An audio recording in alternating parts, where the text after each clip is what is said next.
Hello and welcome to this, another episode of Frame and Reference. I'm your host, Kenny McMillan, and you're listening to episode 101 with Eigil Bryld, the DP of Extrapolations and The Machine and No Hard Feelings.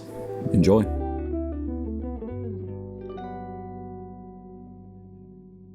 You've been busy as hell recently, haven't you? Well, I have been busy for the last couple of years. I mean, obviously now I'm not so busy because for obvious reasons, because nothing much is happening. But yeah, I've been busy. I've been doing. I did Extrapolations, which I did, I think, November 2 years ago. So it was in the pipeline for a bit because of all the special effects and I had to shoot 8 episodes. Then I had The Machine come out, but we actually shot like way back in Serbia, I think in 20. But it's set in Russia. We didn't shoot in Russia, so it was actually scheduled to be released right around the Ukraine, the invasion. So they did it, and probably rightly so. So that's been stuck in the pipeline for a little bit as well. And then I have another movie coming out actually in November that I'm really looking forward to. It's called The Holdovers with Alexander Payne, which is a movie set in the early 70s in a boarding school in New England, which is a brilliant movie. It's like all these movies is, but I'm really looking forward to that one. Yeah, and did you do No Hard Feelings as well? Yeah, then I did No Hard Feelings. Which, oddly enough, was actually the last film I did. Of all the above movies, it was the last one I did and the first one to come out. I mean, that was the craziest turnaround. We actually just... I think I did DI on it like 2 weeks ago. Before that, we did some reshoots. Like just before the strike was, so like early May or late April or something. So that was so it has been a bit full on the last couple of years. So to be honest, I don't mind sort of being at home in solidarity with the writers. Yeah, there was I heard a joke that was I think a Grip posted it, but he was like something along the lines of like, oh, everyone's really gonna appreciate my sacrifice when this is all over. Like, just sitting at home doing nothing. Well, the one thing I do want to say, which is I mean, this is tongue in cheek, but all the writers, they may be on strike, but we all know they're sitting at home coming up with great stories and writing scripts, and they're gonna have a big pile of scripts at the end of this. Whereas everybody else, I mean, like me and the grips and the electricians and whatever, we can't do anything. But I encourage them to write a fuckload of scripts so we can so when it gets resolved and then we can get busy again. Yeah, because I really need it. Yeah, well, and yeah, they're striking against working for studios, not striking against writing. You know, and like any of us, you know, I'm sure when you wander around, you still want to take photos, even if you're not shooting. True. No, I love writers. I'm married to a writer. She doesn't write movies, but I have a lot of writer friends. So yeah, it's all good. I mean, actually, I remember this feeling from back in the COVID days when there was no work at all. But it was actually, other than the fact that there was a pandemic going on, it was everybody was sort of you couldn't do anything about it, so you had to sort of let go. And you weren't worried about, oh, this guy is shooting this thing, or wish I'd done that or whatever, because there wasn't anything going on. So I mean, yeah. So I sort of enjoyed. I mean, I love the pandemic. It's the best thing that happened. No, but it's a little bit the same now. So. And luckily it's the summertime, and so I'm kind of I'm happy because I'm not, I think like all freelancers, I'm not always good at saying no. I preach saying no, but I'm happy with everything I've done. But sometimes it's hard for me to say no. I'm currently in that situation. It started I'm so used to just saying yes to everything because I've never had my schedule pile up. And then starting at the beginning of February, towards like the end of February, I was like, wow, there's a lot going on. And then, went an extra month and I was like, shit, I'm like not getting good sleep. And then, April rolls around and like, I should have said no to some things. It's just been compounded, but it is. Everyone keeps going, oh, it's nice you're working. And I'm like, yeah, but I would like to read or something at some point, do something else. Exactly. I mean, there has to be more to life, and also, I mean, sometimes in the past when I've said no to things, other things have happened, and I've been really happy with that. So it's, but yeah, who knows how it's all wired. Yeah, certainly a luxury to be able to say no to things, but it is. It's when you get. I was talking to another DP about this, where it's kind of like you work really hard doing like everyone's jobs and really, chicken with your head cut off kind of thing. And then when you finally get to a certain level of production, everyone does those jobs for you. So now it's like easier. Like you work your way towards harder and harder jobs, and then suddenly out of nowhere everything's easier because other people are handling it, and you get to focus on your one thing.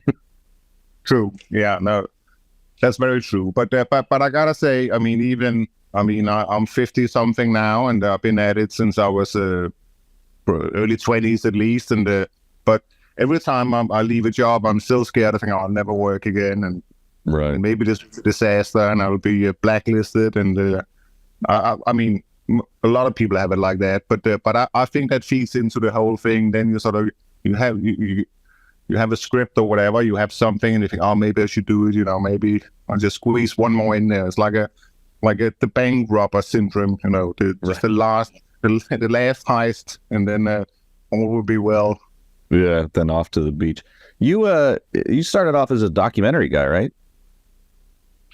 I started. I wanted to do documentaries when I was in my teens. I was really into lots of sort of both sort of travel documentary but also Errol Morris, which was a little bit later. But like The Thin Blue Line was a real revelation for me in the way that it mixes.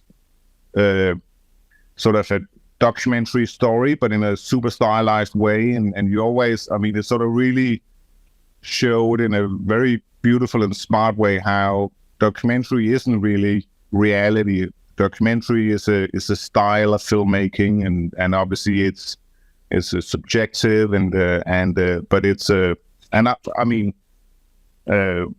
I think that was a really breakthrough in my mind in a way, because I was very sort of I wanted to sort of save the world, and I wanted to travel around and show all the hardships and whatever, and I wasn't that sort of interested in, or I didn't really understand cinema because I'm from a family of academics, so I would watch movies, but I had no idea how they were made, and it seemed like such a alien world or whatever, and I thought it was a little sort of, it was just stuff people made up in a way. I was sort of Puritan thinking, oh, documentary is the sort of pure form, and it's sort of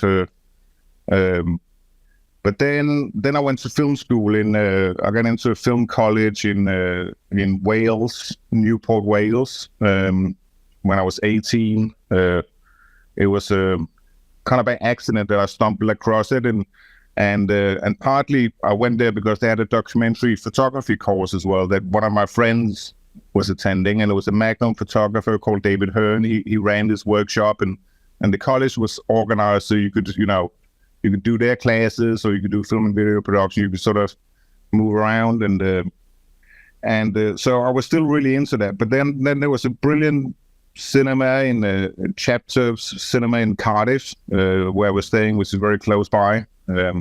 Doctor. And I started watching all these. You know it? No, but I know they shoot Doctor Who out there.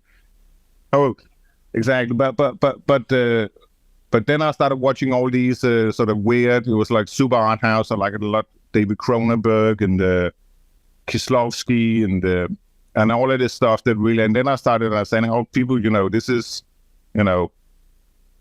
affecting me, and this is as true as any documentary." And then I started sort of getting more into that. But I still, I mean, also I love to travel, and I do, and I did get to make some more traditional documentaries, but also the one that sort of got me going, which was a dream come true, was a documentary in quotation marks. It was called Wisconsin Death Trip, which I did with the director James Marsh, which was like a super low budget documentary that we did all over Wisconsin, and we did all these reenactments of. It's based on a book that sort of took newspaper cuttings from the turn of the 19th century, and these beautiful photographs that were shot around the Black River Falls. And they sort of put there was big economic crisis, and people were sort of committing suicide by eating cigar butts and drowning their kids and taking cocaine. Yeah, it was mayhem. But so we sort of brought some of those photos back to life, and so it wasn't really a documentary, but there was a documentary element to it as well. So, but that was, I mean, it was very ambitious, incredibly low budget. We did it over 4 seasons, and but that was such a, I mean, that was one of my sort of really happy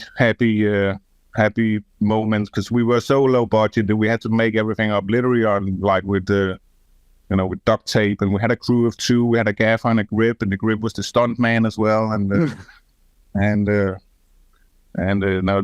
we had a producer, and that was basically it. But people were so helpful to us. They would travel halfway across Wisconsin just to stand in the snow and get shot, and then put their clothes back on and drive back home.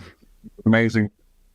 Yeah, because you're that makes sense that you kind of got formed by that, at least from what I can see. I rewatched Wizard of Lies the other day, and that similar kind of maybe thought, not a documentary, but a dramatized reality. But everything in your work seems so natural in a way that is still, I hate the word cinematic, but still cinematic, but very natural. And I was wondering, is that informed in any way by the doc influence, or did you kind of happen upon that, or is that just something that you enjoyed and kind of folded into your own work? No, but I think 100%. I mean, I think one of the things you sort of have to learn in documentary is obviously if you shoot something that's happening, then you only get one shot at it. So you better, put the camera, put yourself with the camera in the right place in the room, so you can basically sort of show the dynamic or have the effect you want. But obviously you have to be sort of practical about it. So I've always been very sort of Puritan. I don't love over coverage. I'm really sort of striving for sort of simplicity and sort of because I have this idea that in order to create something complex, you have to sort of start with the simple, and you have to build it from simple. You can't start if you start with chaos. It's very hard to sort of decipher that and turn it into and give it any sort of shape. So I think definitely that's sort of part of it. It could also be that I'm from Scandinavia, and sort of Scandinavia design is a lot about functionality, and things has to be sort of beautiful and elegant, but at the same time it really has to sort of there's no sort of fluff or whatever. It's always sort of to the point in a way. And but with Wizard of Lies, I mean, a lot of that is Barry Levinson as well, because I mean, Barry Levinson, I mean, he's a true anarchist, and he's very playful, and he kind of, I mean, we did a lot of stuff in Wizard of Lies where we didn't rehearse, and there's a big scene when De Niro Madoff comes into this big ballroom, and he meets all these different people. And we didn't rehearse it. We just set up a bunch of cameras, and then we sort of thought, well, if we put the chairs in this sort of way, then he's probably going to go this way, and the camera's over there, so he's probably going to be attracted to the cameras. Interesting. because Barry doesn't like to sort of, he doesn't go on tech scouts either. He likes to keep it sort of lively and playful. He doesn't ever want to do the same move twice. He just wants to get into it, and then he sort of wants to hold the attention. So you sort of have to have a little bit a documentary sensibility, but then obviously you sort of you shoot it, you set it up as fiction, and then you execute it sort of a documentary style, which I find very sort of inspiring, because also I can doubt myself very easily if I think too much about it, then so I gotta have a sort of element of, I mean, I try and do that in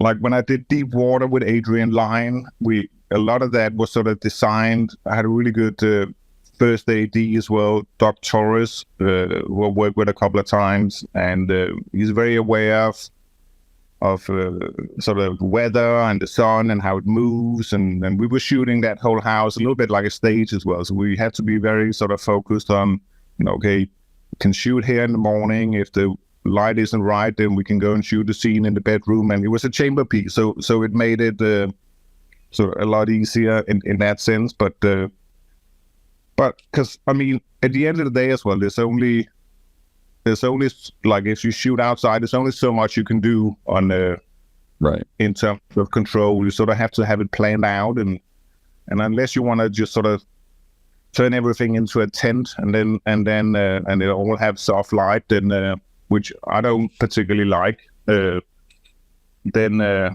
yeah, you have to sort of work with the tools you have, and or what you're given in a way, or what you can get, and then obviously augment from there. I mean, one of the most beautiful things, that now I'm rambling, but one of the most beautiful movies that was really inspiring to me was it's a very obvious one, but Days of Heaven. Sure. Which was obviously done with no lights at all. I mean, apparently they spent most time turning the lights off because the gaffers would still set up lights, and they would have to. But I think that's, I mean, to create that sort of quality is something that yeah, is so unique and beautiful, and impossible to do in this day and age. Do you kind of have like a go-to, especially the interview I did yesterday, we talked about this, but do you kind of have like a go-to system for shaping available light? Are you just kind of like a big negative fill guy, a little bit of bounce, or do you kind of have maybe a trick you've learned from the past couple more naturalist films like that? I mean, I think the most important thing is obviously picking a good location, and then I'm not super happy about sort of softening the lights, because I think it very easily, because you can soften the background and then you sort of create this. And the other, I mean, and I also like to move the camera, so I don't like too big, too much. So I try and sort of, shoot the wide shots at the right time of day, obviously, and then when you move in, then try and shape it with some negative, and I mean, on the holdovers, we had a big. Which unfortunately is the first scene of the movie, and there's a big scene, a long dialogue scene. It's comedy, so obviously there's a lot of different takes or whatever. And we picked a location. It took a long time to find this location, and it was perfect. It was facing north, so the house would always be backlit. It would be, I mean, it would have had its challenges as well, but we lost it due to some neighbors, like literally the Friday before, and had to fall back in this other house that was facing east. It was a real nightmare, because you're going to shoot there for a full day, and you're basically going to get blasted, you're going to get sidelighted, you're going to be in shadow. And I mean, the scene works and all of that, but it's not my proudest moment. I was kicking myself, and I really, I mean, I had to use diffusion. I had to do all the, lot of grading, and it was also shot late in the year, and it was a summer movie, and the sun started setting, and that was a real nightmare. But luckily the scene is funny, so I hope I served the movie. Yeah, you got to kind of roll with the punches in that regard. Exactly. I did. You had mentioned that, not to jump back too far, but you had mentioned in Wizard of Lies that, it's very doc style, but still, kind of natural looking. How did that experience compare to House of Cards, which I assume was very controlled? House of Cards, was super controlled. I mean, it was everything was shot 2 cameras. The rule was no steady cam, no handheld, and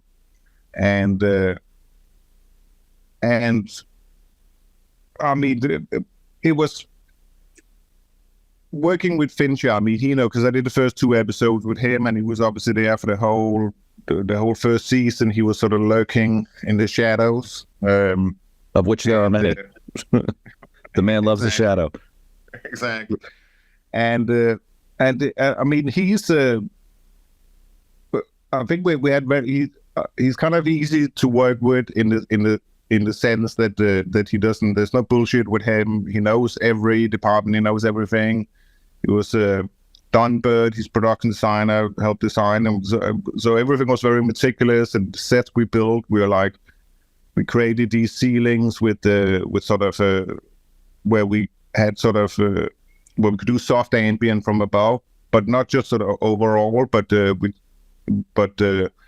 could turn it on and off in sections. And this was before LED, so this was. So we did a lot of tests, how to get a good quality of light. We tried Kino flows, we tried tungsten, gel tungsten. We also wanted to be able to change the color temperature, so we gelled in different ways or whatever. And ultimately we ended up doing it with this sort of patches of with the fluorescent tubes, because then we could do a mix of sort of 3 tungsten tubes and 1 blue tube or whatever. Also, they obviously don't emit a lot of light, and we were shooting there a lot. So I mean, the producer were very happy with it that way, because even just the air conditioning, if we'd shot with tungsten lights, I mean, that would have cost like 10 grand a day or something crazy just to cool the place down in diesel. So it was very sort of thorough, and the sort of the template in terms of lenses. I mean, we used pretty much always the 35. We would do 2 shots. We would do a pretty wide, a very limited sort of range of focal lengths. And he's a minimalist. I mean, if anything, I mean, he had this rule. One thing we spent a lot of time doing was figuring out how to sort of condense our equipment as much as possible, because the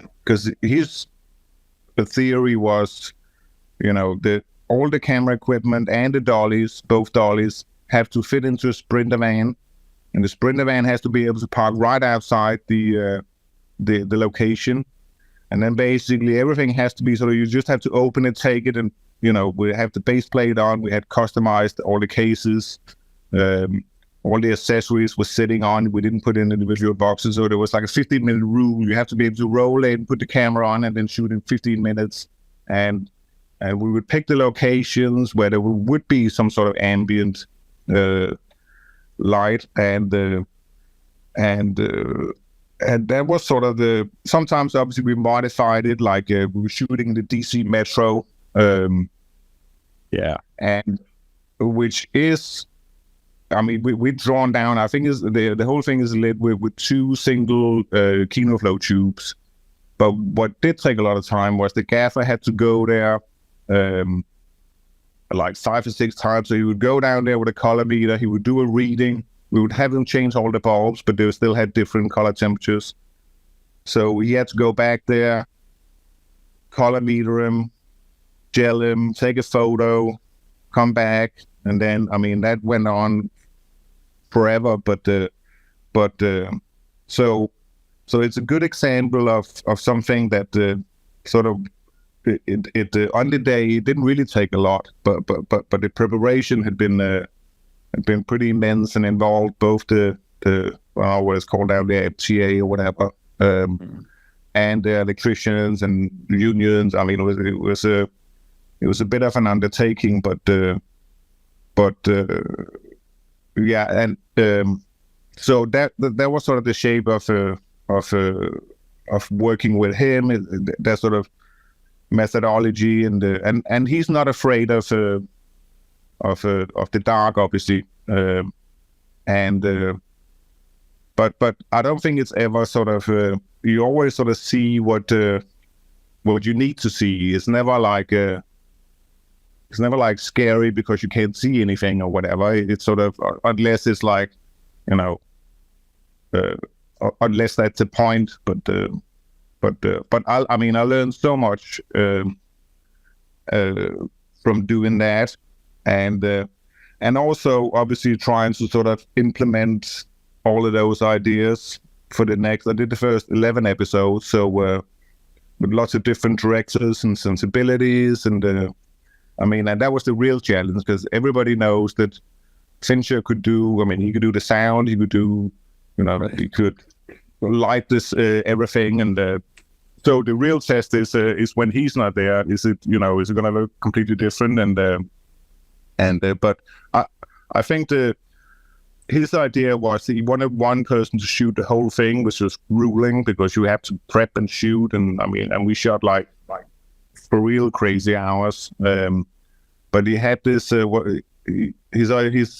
he called it photon vision, I think, or whatever. So he wanted one person to sort of carry it through all the way. So he didn't want. Obviously, we had more time to do episode 1 and 2, but he wanted the same sort of. He wanted the whole thing to play as one movie, because that was also obviously the revolutionary thing, was that they dumped the whole season, right? And the idea was you can watch it from episode 1 through 13 or whatever. And that was one of the first ones that Netflix did like that, huh? It was totally the first one, right. I forgot about that, and it really informed everything. So that's why it had to play in that sense as one piece. I mean, I think everybody should do that, because I think it's I hate that waiting for Sunday or whatever, or all that nonsense. I mean, that's from another era, right? Yeah, that's so great. I forgot how instrumental House of Cards was in like launching the Netflix model, like their current model. So congrats on that. I mean, I should have bought shares back then, but I didn't. I had insider knowledge, and that's why I have to work so hard now still. Right. Could have just been. You could have been on the beach. What? Exactly. I am actually now that you brought up some things that I was thinking about, because like I guess there's like 3 questions about this show now that I think about it. That ambience you're talking about, I think it was a behind the scenes photo of The Social Network, and I'm wondering if this is what you're talking about for the ambience. Did the sets have basically instead of a ceiling, just a thing of diffusion that you were putting light into? Yeah, it had one big sort of diffusion, but not right the way up to the wall. So there was a sort of a soffit all the way around, just so we didn't get too much contamination on the walls. And then the grips did like these. They actually did negative, positive. So we did white boxes. Basically, I think they were maybe like 3 feet by 3 feet. So the whole, so above the grid, there was sort of all these sort of almost shafts, and then we had to light up another sort of probably 6 feet or whatever. So it was like super soft, but we could always keep it. We could sort of turn it off, in the corner, or we could keep it. I mean, most of the time we would keep it sort of lit behind people, and just give them a little bit of sort of skull sort of definition. And that was part, because it was almost like that sort of ambience was sort of it was called it was like the shadow light in a way. It was just sort of just registering and just giving almost this little bit sort of sinister, sort of Gordon Willis sort of type light, but at a way lower intensity, and then the key light would usually, be motivated from practicals or windows or just be sort of a little bit of shape in the. But I think the beauty of it sort of worked with the camera style as well, because it really, you had to sort of kind of focus. You could always see the eyes, but you really had to sort of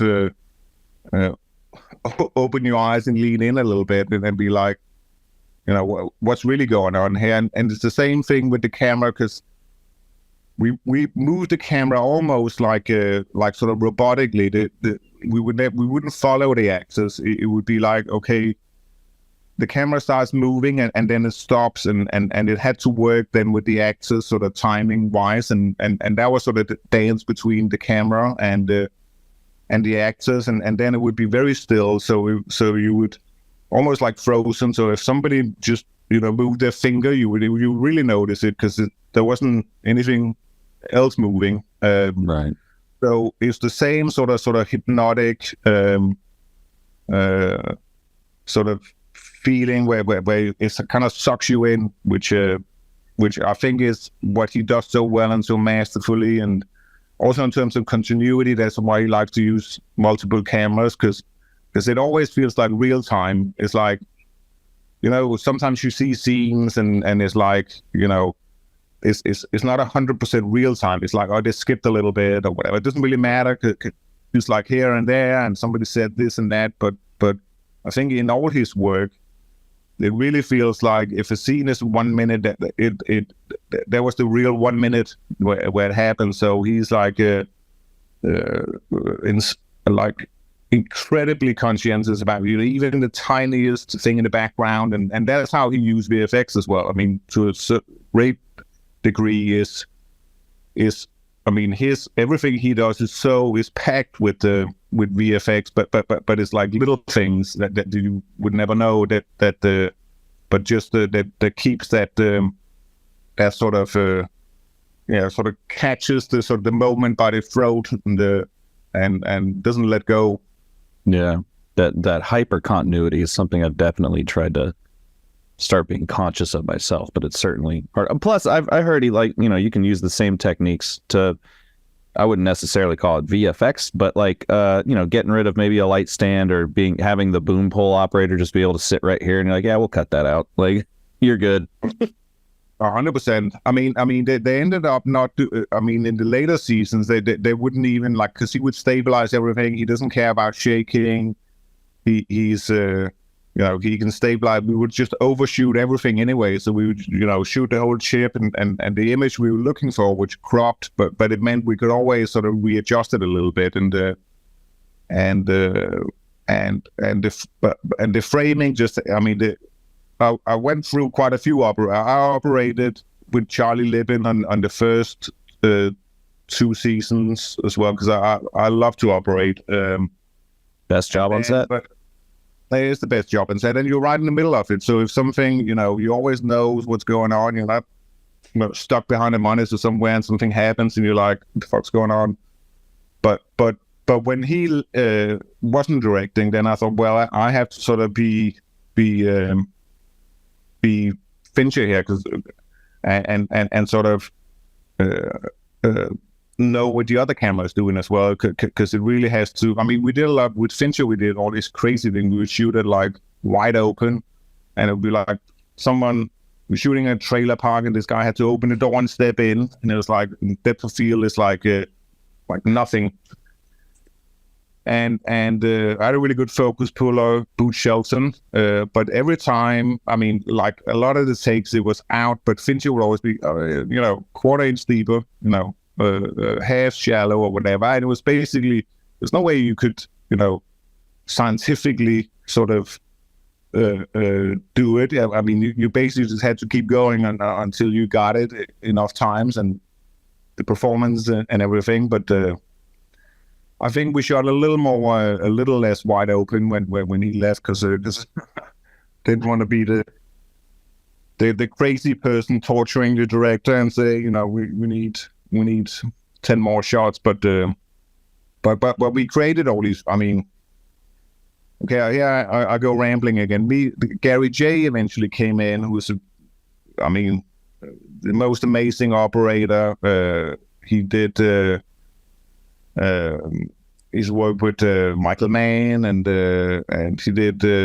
He's done all this amazing stuff, and we worked out these really sort of more crazy rules, because doing something like that, it felt like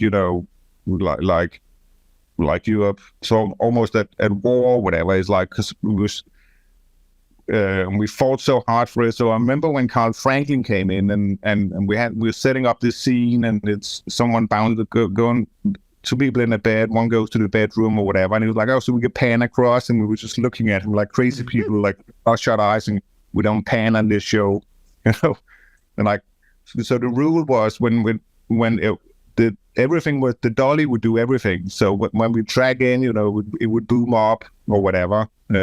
So basically, Gary would fold his arms, and then it would be ready, and then, so we didn't boom, or we didn't pan or tilt like almost at all, I think. But he was like looking at us and thinking, the fuck, what other crazy rules you guys have? Are they allowed to say their lines or? Yeah. But we kind of worked it out in the end. But Gary sadly passed away. He also did. He was an incredible guy, and he actually ended up doing the whole all the seasons. And I think he really sort of kept it together. He was amazing. Yeah, sorry to hear that. You had mentioned about like the DC Metro, how it was, you just kind of went in there and did some color metering and set up a few tubes. But what's the key then to getting that look? Is that a lot of DI that's kind of bringing that together, or is there something kind of more specific that you have to do to be able to work so efficiently and still get that specific look? We did a lot of testing. We tested a lot of lenses and whatever, and we ended up using master primes, and then but we didn't actually have a DIT on that show. So, and Fincher's, and this was a bit of a revelation, because it was obviously shot on red, and his sort of methodology was always, if you can see it on the monitor, you can get it. So Right. So whatever happened, even if the monitor is set weirdly, well, that's just your grading on top of everything. So what you see is what you get. So I would kind of I would light off the monitor, and then I think most of the sort of, there was a lot of grading involved at the end, but I think more to sort of keep sort of consistency. I think, I didn't actually do it because I was shooting at the same time, and Fincher did it remotely, so he would. But it's not far from what we actually what we shot as well. Yeah. And it was the first location we scouted. I remember. I was really nervous. We came down there, and obviously we'd been in prep or whatever, and we were talking about they were going to sit next to each other, and I was like, because I wasn't quite fully understanding, so I said, are they back to back, like classic sort of spy, British spy, whatever? And Fincher looked at me, and then he was like, I can't remember what he said or whatever, but then afterwards the producer Melfi said to me, you just saved him a shot there, because he would have had to turn around or whatever. I think that was the only time I sort of Earned your paycheck. Yeah, exactly. No, the good thing about him is that he doesn't ever, he doesn't play games and all. He's all about the project, and it's all give and take. And if somebody has a good idea, then he's gonna run with it. He's so well prepared and he and he's so hardworking that he's usually gonna be like way ahead of everybody else. So you really have to sort of have to be laser focused to get to come up with something that isn't just like a random idea or whatever. Which, in all honesty, this was obviously for me, but it was a good random idea. Yeah. But other than that, so we knew all the camera positions. We sort of drawn it up. We could sneak. He really likes to get the tube. He likes the vertical tubes. I mean, he really got me on that. Got me into that as well. It was like vertical, like Asteras, basically.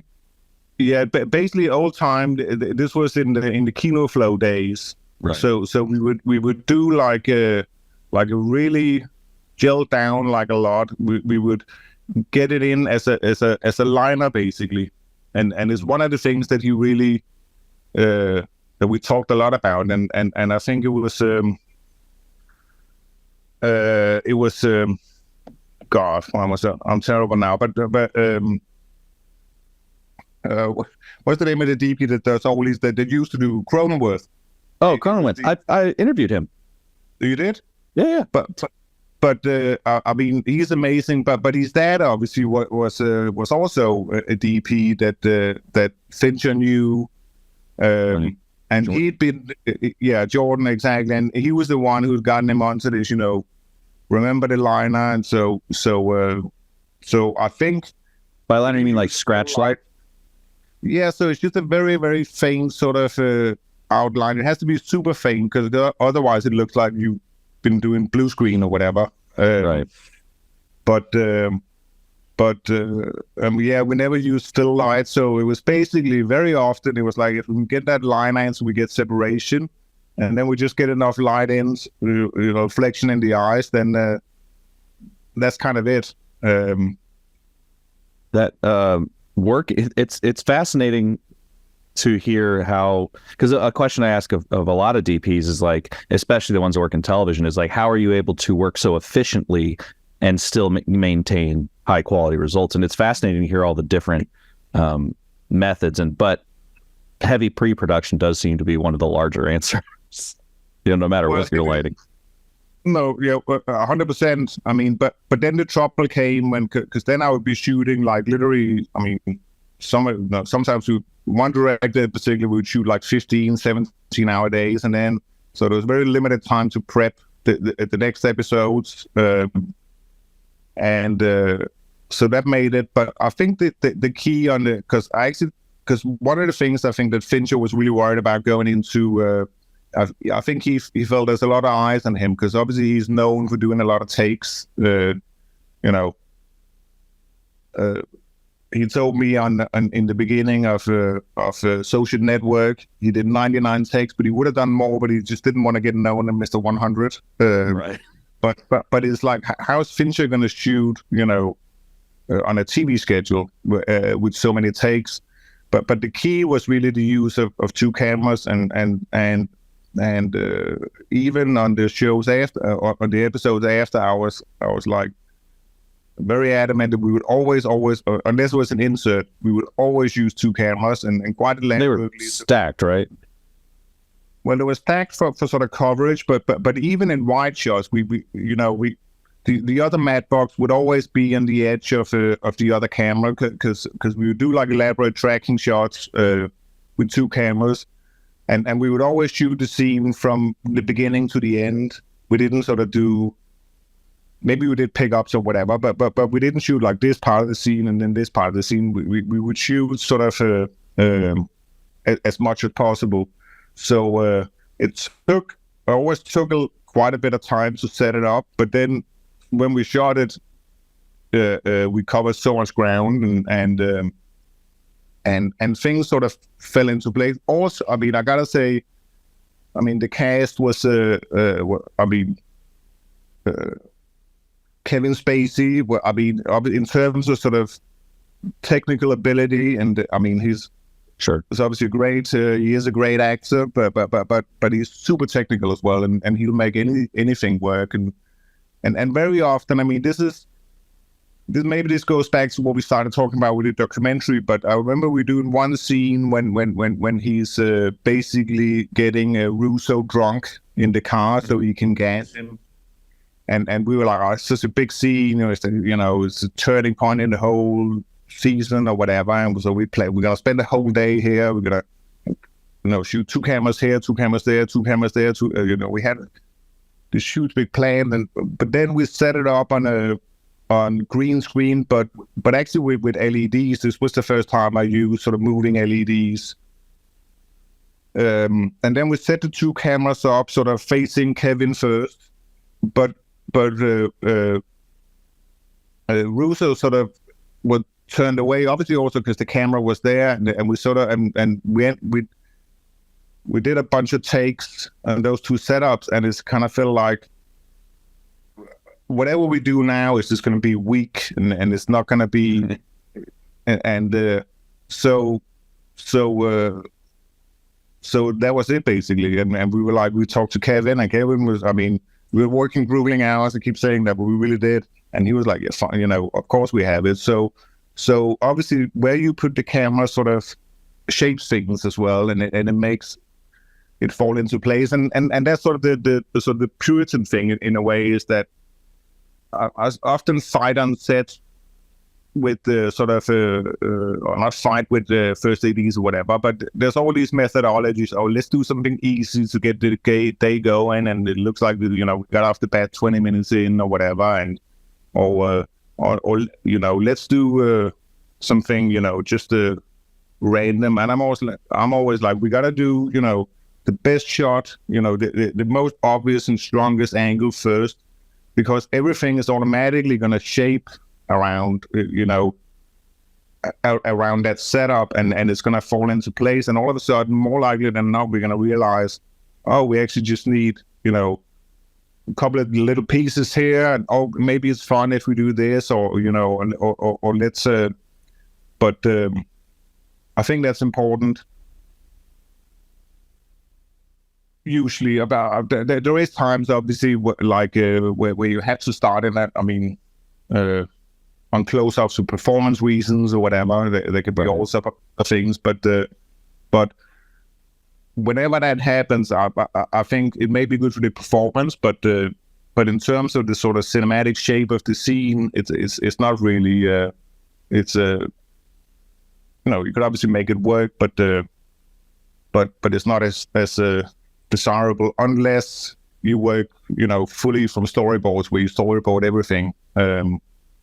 Which I know a lot of people do, but I don't, yeah. No, yeah. I tried that once, but it scares me a little bit. Sure. I interviewed Matthew Jensen a couple days ago, and I actually watched your episode of Extrapolations, and then started talking to him about it. He's like, I shot 1 and 2, and I was like, I fucked up and meant to talk to Eigil. But that show looks so natural and pretty, and it's a brutal episode, like emotionally, and really well done there. But what we're kind of, House of Cards wasn't super long ago, but it's 8 years now, something like that. What have you learned, and what has changed up until now, in the execution of doing Extrapolations? Did you carry any of those lessons over, or are you like a completely different person now? No, well, I mean, no, 100%. I mean, I think House of Cards completely changed my sort of, also, I mean, changed me in so many different ways, also in terms of confidence and sort of being better at all the different levels of lighting, that you can sort of have all that shaping, and, within one stop, just at the toe at the very darkest end, but then you can have another shape, a little in the mid-tones, and you can have another shape in the highlights, and that, which obviously can become very complex and time-consuming, and it's not over. I mean, it is actually a lot easier, or not easier, but it's less involved nowadays because of LED technology, basically, because it's so consumer friendly. Right. But I carried that with me in everything I've done, even if it's something that looks completely different, has a different tonality, but I think for example, Ocean's 8, exactly. Yeah, that was very different. That's a very different film. But I always try to, because I don't want to be complacent, so I always try and do as many different things as possible. But I think you learn lessons from everything. There's the Barry Levinson playfulness. Then there's sort of the sort of mad scientist David Fincher. There's so many different sort of approaches, and they all have they're all valid. And with Extrapolations, I'm you, Scott, because we did the report. Great film, love that movie. No, it was great. That was actually one of the movies where we had to start in close, because I think we shot the whole movie in 21 days. So we had. Yeah. No, it was insane. It was super low budget. So the idea was we're going to start with the coverage, and then we're going to work our way back out. And then when it's like, oh, time's up, then we're going to have to move on and go to the next scene or the next location or whatever. It was and that's not a short film either. That's a fast clip. I mean, yeah, it was brutal. It was brutal. But the cast, they don't really set, it's not like we had to do a lot of takes or whatever. It's not like we had to, but it was with a first AD, Alex Finch, who I work with a lot, and he's also a great first AD and very sort of passionate and devoted to and knowledgeable, and and then, but way back, like I did another movie with Scott, his first movie called Coup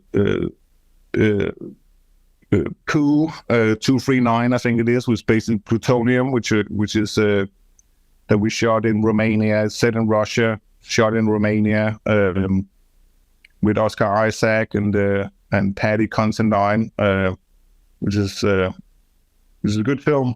So we've known it for a long time, and he'd been. I think this was the third episode that we were shooting. So he'd been in this, like the world that Matt Jensen had also been in, with like super like full on sci-fi sort of, and a lot of VFX left, right, and center. But we both sort of knew this is a different one in a way. It's much more internal, so we came up with this idea. There was sort of the reference was Rosetta by the Den brothers, which is a Belgian film, it's all done handheld, and it basically just follows this girl around wherever she goes. So everything is essentially either it's either it's a point of view, or it's a close up, or it's an over the shoulder. I mean, that's kind of it. Everything is sort of experienced from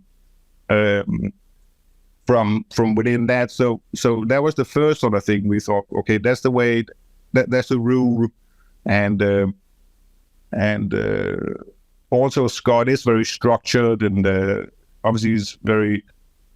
He has a great imagination and everything, but he likes sort of dogmas in a way. So that's how we sort of structured everything, and also how we try to block the scenes. And it sounds easy, like, oh, you just do that, but obviously it means you have to block scenes in a certain way. You have to make sure your locations can sort of accommodate that. And then I think in terms of the lighting, I mean, the episode is set in London, which sort of is obviously it's in the future, and it's hot, but it's still humid, and it's sort of down. I thought, there's not a lot of electricity, so we did a lot of sort of where the light would chase people. So you walk in and the light would turn on, and then when you leave, it would turn off. Sort of energy saving, and then for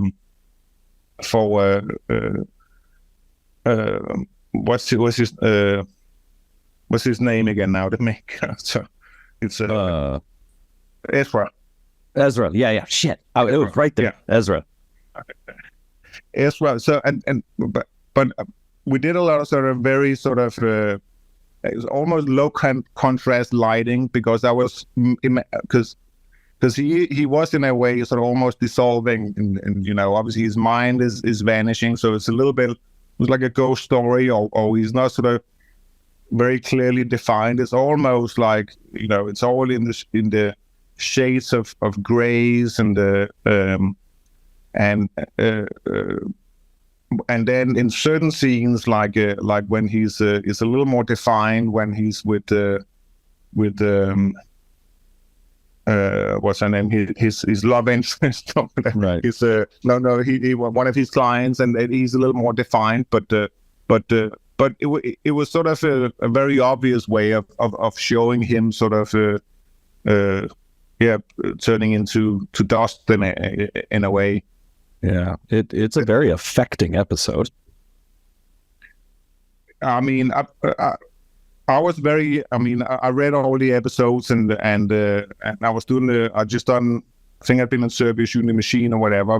But I was very happy that we got to do that one. It was really, and it was always a relief for Scott, because he'd been in this sort of VFX, and all of a sudden it became more playful and with the handheld and more improvised as well. And we had some VFX stuff that we had to sort of help along. But I mean, nowadays they can make everything work. I mean, it's like they always say, you know, don't move the camera, and then you sort of wither away, and in the end you just, you know, run around, shoot a handheld, and they make it work. So yeah. Well, with Ezra's apartment, obviously it's pretty barren and sparse, but the lighting and the texture in the love interest, not Lola, but the other one, her apartment is I mean, production design really knocked it out of the park with her apartment. But if I'm remembering correctly, there's like a giant window, I guess, but it's all diffuse. So you got this really nice automatic key on everything, which is really pretty. I mean, I was we were shooting there in the beginning, and I was so happy. It was one of the first. It was a location actually in down in Brooklyn, and that's a real location. It's a real location. Oh, yeah. Wow! But and it very much had the same sort of vibe. I mean, like the guy who lives there is basically like an artist who lives there, and he has some stuff, and obviously they changed some stuff as well, and it was I mean, that was the same thing. It was on the 5th floor or whatever, so it was up quite high, but the windows were dirty and old. It was old glass, so they were naturally diffused, and we could just, at night, we could just glow it a little bit from the street. And then during the day, we just had to be mindful, because it was a corner that, you know, when we shot and didn't shoot. But I mean, that was the same thing again. I mean, very, very minimal lighting, and all about when you shoot, and obviously where you put the camera, and which obviously also means that your director have to be on board, because it, you know, like with anything, if you all of a sudden turn around, and it could look like a completely different movie, and we, I mean, we didn't have a lot of I mean, this was obviously television as well, so I guess we had to do 6 minutes a day or something crazy, and I can't remember if we had 10 days or maybe 10 or 12 or whatever, but I mean, that seems to be what you get given nowadays, which is not a lot. Yeah. Did you shoot? Are you DP as well? Yeah. Oh, I should have mentioned that. I am also a DP. Right now, I'm mostly doing corporate stuff, especially. I don't get too many narrative gigs. I'm working towards that, but for the longest time, it was corporate stuff, music videos. You know, every once in a while, you get a documentary, and I said. Yeah, and it's a great, like, especially the corporate stuff, it's a great training ground for, like, really good, basic, lighting a face. An interview is, and making that more, the client that I'm thinking of right now, apparently his entire company, because it's like a massive company, they're always like, how the fuck did you do that? Why does it look like a movie? And I'm like, all right, good. We're getting there. We're getting, I was the second unit DP on the last Bruce Willis film. So that was a step in the right direction. But I never met Bruce. I worked with Jack Kilmer the whole time. It was really cool. Really like Jack. I know we're kind of coming up on time, but we'll have to have you back on because you got 5 other projects I want to talk about. But I mean, it's fun. I was like, I was thinking, I was saying to my son, because we're gonna go and get pizzas, and I was like, it's not gonna take an hour, but you got me fired up with the. You let me ramble. Maybe you regret it now, but no, trust me. So here's the conceit about this podcast: is it was a pandemic project I started 3 years ago because I wanted to be really make sure of my skills when time came to go shoot again. So I was investing a lot in education and stuff, and I was like, oh, I write for this website. I could use their name to get good interviews, and I did a test episode with my neighbor, who's this dude named Johnny Durango, very good DP. And a bunch of PR companies were just like, yeah, we'd like to get our DP on your show. And so it's really just been me, the conceit is that I'll ask questions like, oh, some people would like to know. It's like, I just want to know. Yeah. But I will say that this might be, you don't have to answer this, but because you just shot the machine, I would be remiss if I didn't ask if you had any good Mark Hamill stories. Mark Hamill? Oh, okay. I mean, he's fantastic. I mean, I'm sure I have some, but we were shooting in Serbia, and it was a pretty crazy shoot as well. I mean, Bryld likes to party, and Yeah. and he's obviously, I mean, he has so much passion, and he's so full of energy or whatever. And but the dynamic between the two, because he really Mark has this way of sort of bringing him down to earth a little bit, which this is a very great dynamic. But I have to think about it because I don't want to embarrass anybody. Well, yeah, there's a lot of embarrassing stuff going on in when in Serbia, Sure. But we'll have you think about that, and then when you come back, we can chat about that. And also, once I get to see the film, because it's at the time of this recording, it's not out yet. Comes out in July. It's coming out in July.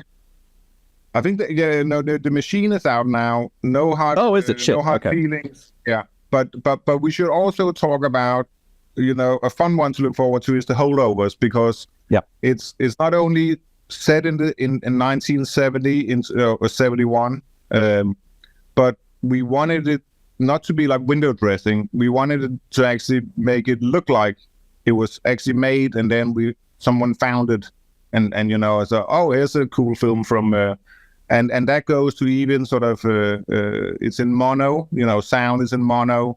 There's the loudest noise, a gunshot can only be, I can't remember what it is, but like 32 decibel or whatever. So we were really, obviously we had to cheat to a certain degree to get that effect, but it was very challenging in the way that it wasn't like, are we just going to smother it with something that makes us, like looking back like a memory of what it was. We wanted it to be like, okay, this is this movie was made back then, and we just kept it from you for 50 years, and here it is.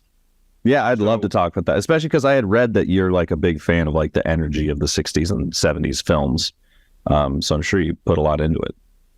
100%. I mean, I mean, 70s, I think, is in many ways the sort of golden age of cinema, and 70s and 90s. 70s and 90s. I don't know what was in the water, but I agree. But sometimes, I mean, the 80s. I mean, obviously, a lot of stuff happened in the 80s, but I think a lot of terrible things happened in the 80s. But but I think, I mean, it's the counterculture or whatever, or whatever, however you want to explain it. But it also led to this sort of liberation, like with the documentary films in Denmark with Lars von Trier, his whole setup, where it's like, fuck the man, I don't need money, I don't need guns, I don't need VFX, we're just gonna go and do it, and I think that had a great effect. Yeah, mostly. Those were important films in film school. But yeah, I would also love to talk about it. I'll definitely see The Machine and No Hard Feelings when it comes out, and then we can do The Holdover as well. But I'll let you go get pizza, man. I don't want to hold you any longer than you need. Thanks for taking the time so late in the day for you. Much appreciated, man. It was a pleasure. Frame and Reference is an Owlbot production. It's produced and edited by me, Kenny McMillan, and distributed by Pro Video Coalition. As this is an independently funded podcast, we rely on support from listeners like you. So if you'd like to help, you can go to buymeacoffee.com/frameandrefpod. We really appreciate your support, and as always, thanks for listening.